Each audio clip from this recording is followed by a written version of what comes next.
All right, Ed Maher out here at the Writers Guild strike, and I'm here with Brad Riddell, a professor from DePaul University. And tell us a little bit about yourself. What brings you out here today? Thanks for having me. I'm a Writers Guild member. I've spent 20 years in Los Angeles before coming to DePaul to teach screenwriting, and I'm here in solidarity with my brothers and sisters back in Los Angeles and New York who are here trying to get a fair wage out of the producers and the studios. Well, tell us a little bit more, some more of the issues that are at stake here. I know there's a lot at stake on this strike, so tell us just a little bit more of what's being fought for here and why it's so important. Yeah, we're fighting for a fair percentage of what's created. You know, when people watch shows and movies, someone generally, unless it's reality, wrote that. And even on reality shows, there are writers. And so we've been continually pushed down the totem pole on the pay scale. The streaming shows that we all enjoy don't really even pay residuals to the writers who work on them the way a book would do, for instance. And so we're looking to get our fair cut of the things that we create. And also, you know, in addition to healthcare issues and things like that, we're really concerned about AI and the studio's intention to use software to generate material and pay us a lower wage to then rewrite them. So we're very concerned about that. Well, I mean, in the construction industry, for example, they use technology to operate heavy equipment autonomously, but this is an example where they're trying to use technology to think, to simulate human thought. So, I mean, what is this a battle to keep human beings doing this work? Absolutely. I mean, film and television is a business like any other, and so we understand profits have to be made.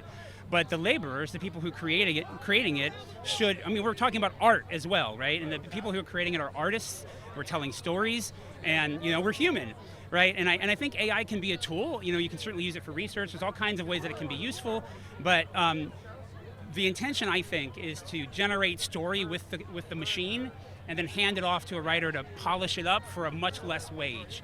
And we feel like that's taking away the agency of the creator.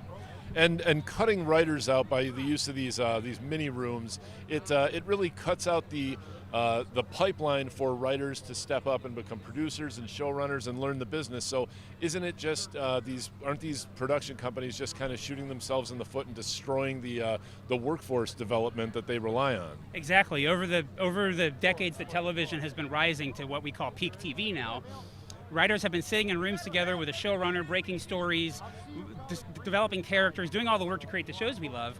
And now the idea is like, hey, let's sit and get them together for a week, you know, see what ideas they have, and then let the showrunner write the rest of them. And so what we're saying is, yeah, you're denying younger, more diverse writers oftentimes the chance to grow up in a room and learn how the business works, to learn from their fellow writers, and to develop into future showrunners. That's being taken away from us right now, and I don't think it's going to serve the public or the industry.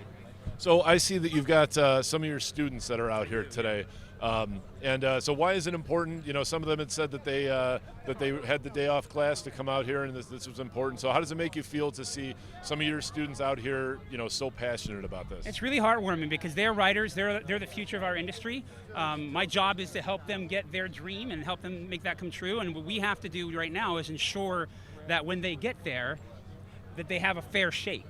And so it really warms my heart that they're here. I had students picket with me when I was a professor at USC in LA, you know, and it just means a lot to have the support of the next generation, that they realize what's happening and they want to be part of it. Yeah, absolutely. I mean, there's the job as a writer, but there's also the part with the union. Good jobs don't just happen, you have to fight for them. So seeing some of these young folks out here fighting for it is inspiring to everybody. So.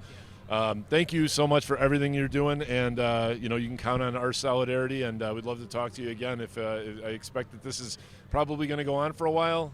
I mean, we've been told, you know, November, fall, maybe into Christmas.